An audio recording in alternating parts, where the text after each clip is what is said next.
So we have a few topics to discuss. We're going to go in depth on a few things.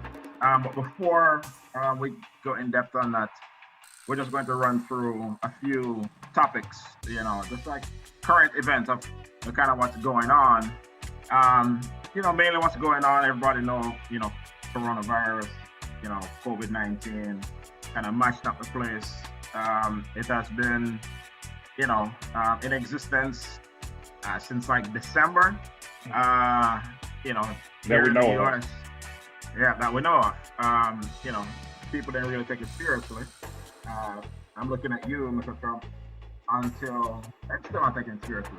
But the lockdown stuff started like around March, and it's still going on. And kind of what has happened lately, even though nothing has changed regarding the news, nothing has changed regarding the amount of cases, the number of people getting infected. But people seem to just be tired of living out a quarantine life and just going on like everything is normal. So, as you'd expect, things start picking up again.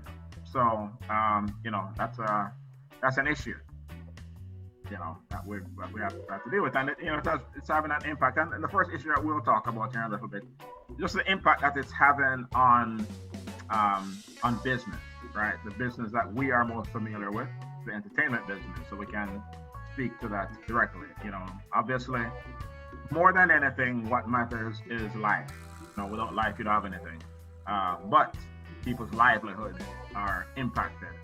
So that's something to, that we have to, deal with. Tex, what do you say? Definitely.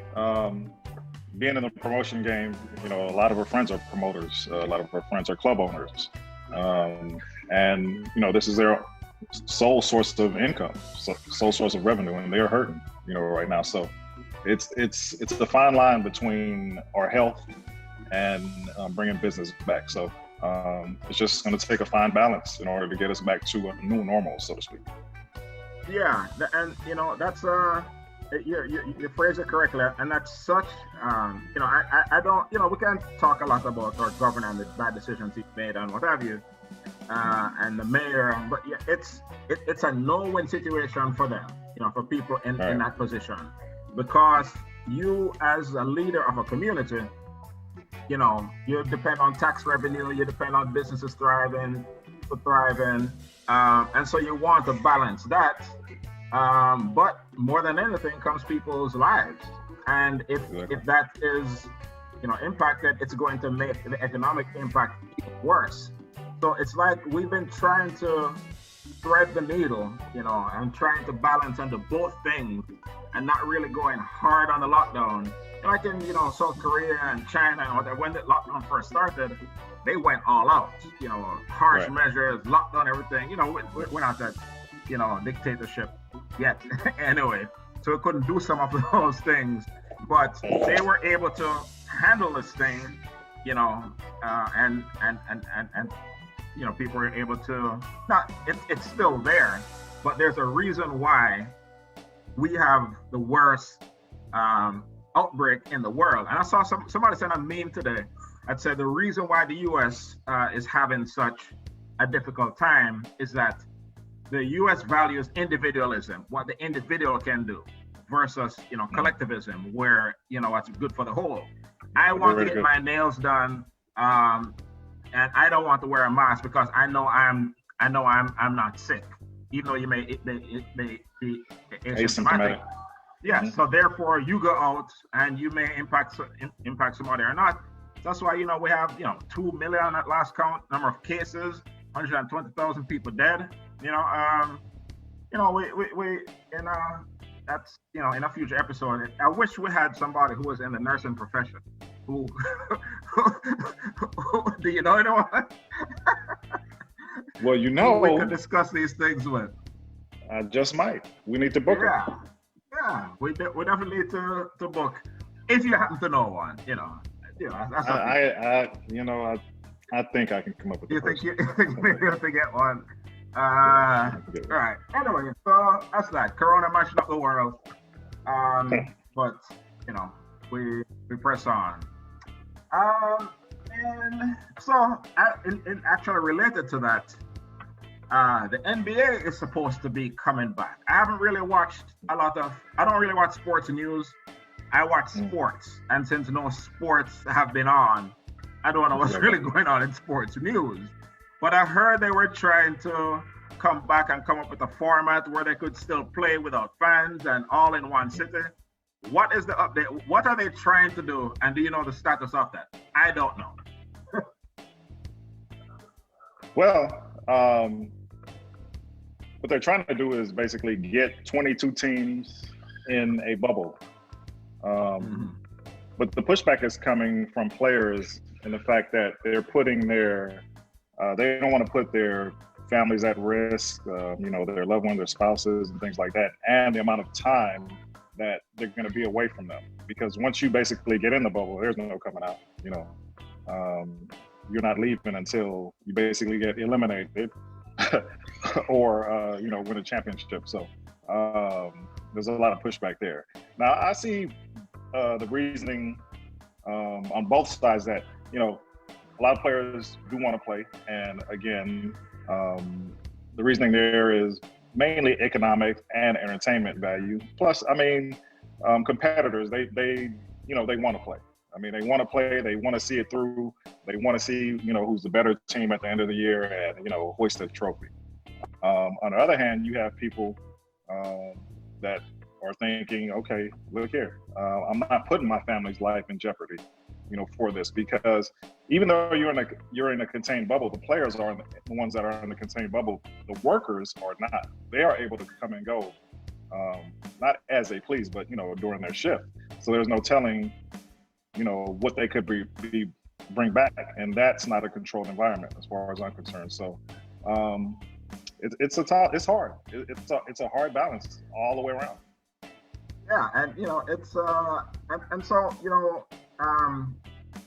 most times when we think about something like that, like a decision to bring back the NBA or whatever, we're thinking about the players and we're like, oh, they have millions of dollars, it doesn't matter. But when you think about like who is hurt the most during this, think of all the people who work these games, whether from parking lot attendants, the people who sell beer and peanuts and what have you. Those people are hurted during such a time. As we said, what matters most in life, but the business impact, cannot be overlooked. I saw an interview with a guy, a black guy who was I think he's like the head of like data science for Yelp. And so, Yelp, a review site, they have a certain angle of, the amount of businesses that are, being shut down. A few places that, me and, my family go to regularly, we've tried, go by there in the past week or so and, they're shut down. And so I think he said like nationally, there are, I think he said like about 143,000 businesses, small businesses, from nail shops to small restaurants that have closed. Some of them are like temporary closures, where they just need to shut down for a while. And others, I think he said like about 20% of those indicate that they're going to be permanent closure, right? Yeah. So, this is going to have a real ripple impact throughout society in ways that we're not even envisioning right now. We're talking, Great Depression type numbers. You know what I mean? Definitely. So, and I can speak to it from another angle too. I know we were talking about restaurants and bars and clubs and things like that, but from the transportation industry has really been hit as well. One of the industries I'm part of is black car service, and that's dependent on airlines. That's dependent on people taking flights, business class, and the industry has gone down 95%. You have companies that did 100 trips a day that are doing 1 or maybe 2 a day. And with that said, you basically have to strip your staff down to, 2 or 3 people. Because you don't need all the cars. You're probably renting a facility, that's 10,000 square feet to house these cars that you're not using. So A lot of these companies are trying to, as you say, just kind of float until this passes. But financially, you know, a lot of these businesses operate on a cash basis, just cash flow, cash in, cash out. And if the cash isn't coming in, they're not able to sustain, you know, the lights. So the companies that are able to sustain, I will say at the end of this will come out on top, because a lot of these companies, and you mentioned 20%, I know a lot of the companies in the transportation industry, especially in the US, are closing, mom and pops, because, you know, they can't keep the lights on. Business isn't there. You know, so prayers out to them. Yeah, and you know, and so that kind of brings to mind, like a lot of this stuff is, you know, there may be some temporary impacts, but for a lot of this, these are going to be permanent changes in our economy. Because when you look at it, a lot of, you know, for my, you know, other job, my 9 to 5, like my 9 p.m. to 5 p.m., not my 9 p.m. to 5 a.m., which is what this is. They, you know, I travel a lot, right? Normally. And, you know, that's something that we had to do in that business, technology sales, basically. So now, you know, business is going on. We're still doing our thing. And what people are realizing that, you know, you do not have to do all this traveling. And Exactly. so people are going to like really, you know, travel on and just that budget is going to be the basis. first one to be, that's going to be the budget that's going to be the first one to be cut after this. Oh yeah. Why spend yeah. the money when they have Zoom? Yeah. You know, Exactly. and you could, it's just as effective. Yeah, No hotel, no flight, no car. And so you think about, you know, just the ripple effect of that throughout industry, on the airline, on the rental car business. I mean, Hertz filed bankruptcy. Oh my God. On the hospitality industry, hotels. I mean, I've been in a hotel since February. You know, I used to be in one almost every week. You know what I mean? So that, and so a lot of these changes are going to be permanent. And also in the commercial real estate business, you know, a lot of people realize we don't need all this office space. You know, we'll keep a floor or two, but we don't need these 10 floors. We'll have people work from home and what have you, and work it out and save money there. Another big change there, yeah. Having people work from home is a big thing right now. Work from home jobs have gone up at least 30%. I read the other day. Yeah, so. Exactly. I mean, I work from home normally anyway, but you know, it you know, but I normally travel. But you know, so it just, you know, I don't think we really